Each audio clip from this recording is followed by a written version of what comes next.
18h16, on se retrouve en direct dans Punchline sur CNews et sur Europe 1. On va prendre tout de suite la direction de Vallauris où se trouvent nos envoyés spéciaux Olivier Madineux et Olivier Gangloff. Bonsoir à tous les deux. Il y a une cérémonie extrêmement émouvante, j'en ai parlé dans mon sommaire, qui s'est déroulée tout à l'heure en hommage évidemment à Éric Comines en présence du ministre de l'Intérieur avec des mots extrêmement forts choisis par Gérald Darmanin.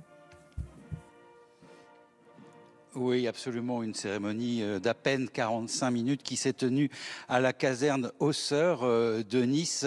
Alors vous le disiez, c'est Gérald Darmanin, le ministre de l'Intérieur, qui a présidé cette cérémonie.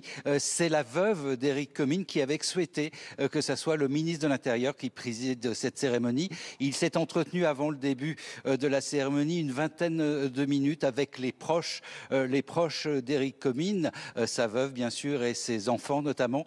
Ensuite, les proches ont pris place au centre de la place d'armes de la caserne Hausseur de Nice.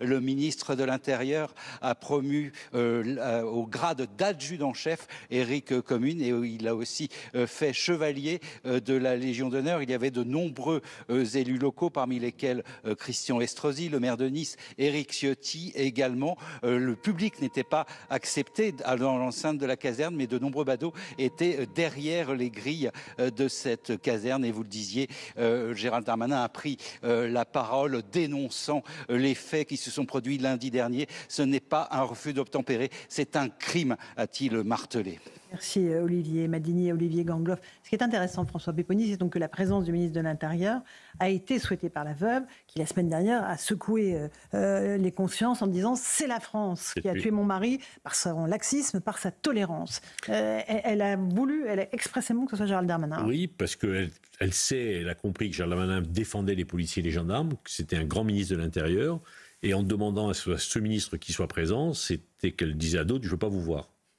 Notamment au président, soyons clairs. À d'autres, peut-être au ministre de la Justice aussi, en disant « je ne veux pas vous voir ». Voilà. Je veux bien que celui qui défend les policiers soit là, les autres, je ne veux pas les voir. Ce qui n'est pas neutre.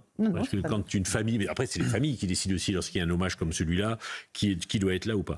Et je pense que Gérald Darmanin, qui, je le répète, est un grand ministre de l'Intérieur, a vraiment pris le costume de ministre de l'Intérieur. Le passage Place Beauvau l'a marqué durablement.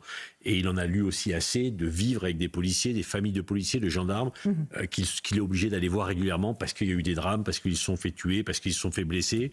Et qu'il a tiré le signal d'alarme en disant « stop, on ne peut plus continuer comme ça ». Sera-t-il entendu ? L'avenir le dira. Je passe la parole Joseph, mais on écoute quand même Gérald Darmanin. Il dit que la société doit se reprendre. Écoutez-le. Tous les gendarmes de France, tous les policiers de France se reconnaissent dans Éric Comines. Ils sont frères d'armes. Cela aurait pu arriver à chacune, à chacun d'entre eux. Cela peut arriver à chaque minute sur toutes les routes de France. Ils se recueillent aujourd'hui, mais demandent justice demain. Pas simplement justice contre le criminel, mais justice pour la société. Pour une société qui a besoin que cela s'arrête, qui a besoin des policiers et des gendarmes, pour une société qui demande la protection. La société doit se reprendre. On ne peut pas applaudir les forces de l'ordre lors des Jeux Olympiques et relativiser quand l'un d'entre eux se fait assassiner sur le bord de la route. Joseph Massescaron, ça vous surprend ces mots? Ils sont vraiment bien choisis. Je crois que le ministre a écrit lui-même le discours. Fort. Mais ça ne m'étonne pas, c'est extrêmement fort. Je crois que, en plus, Gérald Darmanin, qui est au diapason, qui sent les choses, se rend compte qu'il y a un basculement qui est en train de s'opérer. Un basculement parce que, personnellement, je ne peux pas ne pas faire le lien, même si on me dit qu'il ne faut bien sûr pas faire de lien entre ce qu'a dit la veuve d'Éric Comines et le papa de Camilla. L'un et l'autre, en fait, sont en train d'arrêter, de mettre à bas un tabou, c'est-à-dire une doxa qu'une partie de la gauche nous avait imposée sur le thème « Vous n'aurez pas ma colère ». Parce qu'on disait, voilà exactement, il y a un guide. Vous êtes père de victime, voilà ce qu'il faut dire. Et ce qu'il ne faut pas dire. Et ce qu'il ne faut pas dire. En miroir, voilà. Évidemment. C'est-à-dire, vous êtes victime, mais il faut être inclusif. En même temps. Voilà. Et ça, je pense qu'il y a un basculement réel qui est en train de s'opérer, parce que ce n'est pas possible qu'en en si peu de jours, il n'y ait pas eu ces deux paroles qui sont des paroles fortes. Et en effet, Rachel Kahn a raison, dans la dignité. Donc, Gérald Darmanin le sent, le sait, parce que c'est aussi un politique, mais un politique au sens meilleur du terme, et d'où ce discours. Et il le verbalise bien. Il le verbalise bien, et il a des mots qui, à mon avis, n'avaient jamais été prononcés. Bon, les circonstances sont dramatiques, mais qui n'avaient jamais été prononcées. Deux choses, ce qu'on vient d'entendre, la société demande justice. Demande justice, pardonnez-moi, Dupond-Moretti, qui connaît bien Nice, qui est souvent le week-end à Nice, il aurait pu être aussi là, même s'il n'était pas invité. La société demande justice, dit le ministre de l'Intérieur avec justesse.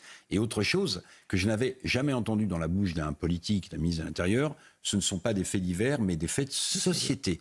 Donc si ce sont des faits de société, ça veut dire que la société doit se reprendre, il a raison, et la société demande justice. Rachel Kahn, il y a aussi le moment où le ministre de l'Intérieur dit « Ce conducteur n'a pas d'excuse. C'est un crime ».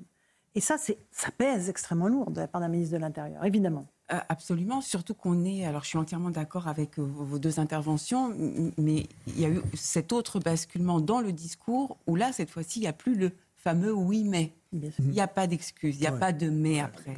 C'est-à-dire que là, on est dans un drame, c'est notre République qui a été touchée, le représentant de l'État qui a été touché. Donc, nous sommes meurtris et on doit se relever, et la société doit se relever. Notamment parce qu'on a basculé de l'état de droit dont on a parlé tout à l'heure à la société des droits, où tout est permis, où il faudrait une loi pour nos libertés individuelles à chacun et presque des droits sur mesure. Et une société où il n'y aurait pas de devoirs. La société doit se reprendre pour que les devoirs puissent être appliqués. Et normalement, nous sommes tous responsables de ces devoirs. Oui, de Ragnel, il y a les mots, ils ont été extrêmement bien dits, puis il y a l'action. Comment empêcher ces drames? Comment empêcher ces récidives? Comment empêcher ces drames absolus? Bien, je crois que le ministre de l'Intérieur, Gérald Darmanin, l'a un peu dit. C'est-à-dire qu'il y a quand même il se positionne sur deux champs. Il y a le champ de la morale, et c'est assez rare en fait qu'un ministre d'ailleurs se positionne sur le terrain de la morale et qu'il l'assume. Et moi, je trouve que ça très très bien. Vous l'avez dit, quand il dit la société doit se reprendre. Moi, j'ai rarement entendu un ministre comme ça, un représentant de l'État, entre guillemets, sermonner la société en disant ce qu'elle doit faire. Alors ça, c'est assez rare. Et puis, il y a la dimension politique qui est quand même aussi très forte, parce que en filigrane derrière ce discours, ce sont aussi des flèches envoyées en direction de certains députés du nouveau Front populaire. Ou même de représentants du nouveau Front populaire. Je pense à Lucie Castet qui avait justement dit que c'était un fait divers et qui n'avait pas qualifié ce crime de fait de société. Et puis c'est une réponse aussi à tout ce que véhicule la France insoumise matin, midi et soir, en expliquant que la police tue, que la police n'est pas là pour protéger les Français, qu'il faut désarmer la police. Et en ce sens, voilà, c'est un contre-modèle de société que Gérald Darmanin a posé. Je termine simplement d'un mot. Le grand absent, vous l'avez dit, c'est Éric Dupond-Moretti. Pas un message, pas de son, pas d'image. Comment est-ce que comment dans ces circonstances-là, le mutisme est-il possible? Comment est-ce que dans ces circonstances-là, la veuve est-elle en mesure d'inviter le garde des Sceaux? Mais c'est insupportable. C'est impossible. Quand vous savez, je rappelle invité, très très brièvement le profil quand même de la personne qui a assassiné son mari. C'est quelqu'un qui bénéficiait d'un titre de séjour provisoire et qui a été condamné 11 fois, et donc il y a eu à 11 reprises la possibilité de lui retirer, de lui dégrader son titre de séjour pour l'expulser. C'est quelqu'un qui avait un CV judiciaire long comme le bras, qui n'avait rien à faire sur le territoire français, qui avait déjà commis des infractions au code de la route. Son permis de conduire devait être suspendu et la justice avait passé 1 an avant de lui notifier sa décision.